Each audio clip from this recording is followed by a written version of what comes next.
the best advice that I ever got about getting sober and staying sober was this one little gem, like incredible little gem that shifted everything for me. And I'd been, 10 years in and out, rehab, relapse, nightmare, and this one thing landed.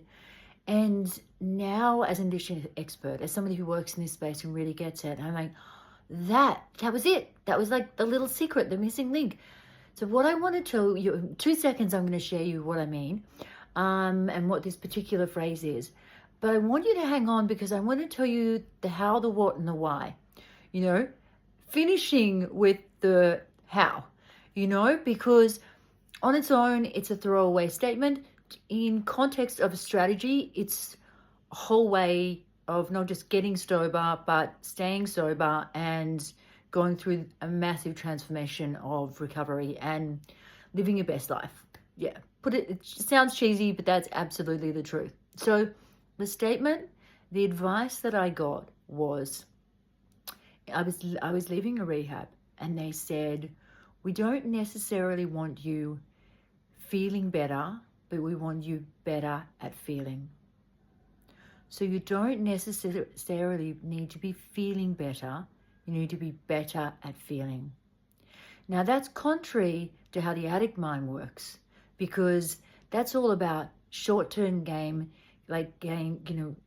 alleviating the pain, escaping, give me the hit now, the booze, whatever it is. It's about that short-term fix and getting through the pain and escaping and numbing and dumbing and distracting and all of those things.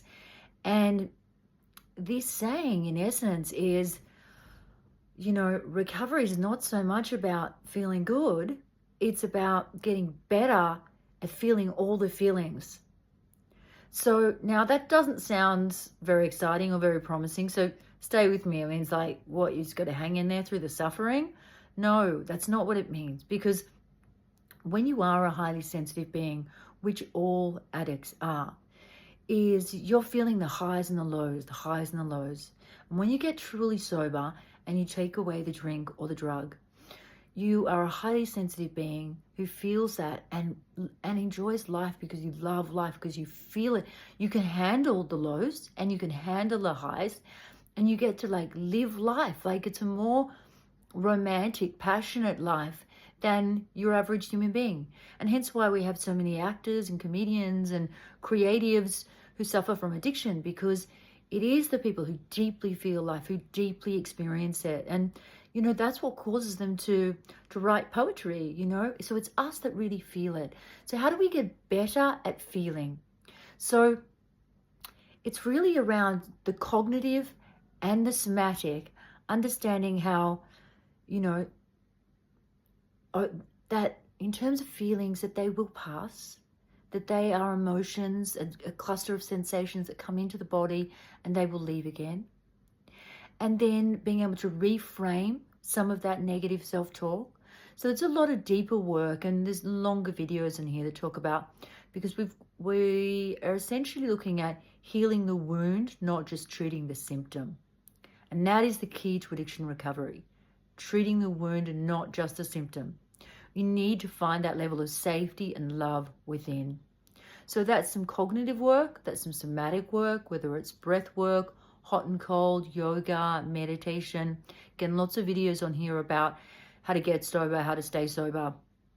Lots of strategies. I'm a recovery coach, so strategies are go-go. But the one takeaway that I really want to leave with you is getting better at feeling. So even just sitting through your feelings to the other side. Even a craving won't last rarely more than 30 seconds, if more than 3 minutes. So just feeling through those emotions, getting better at being able to sit in them. And that is a skill. That is a behavioral change skill. Learning to feel those feelings and get to the other side without blowing up your life.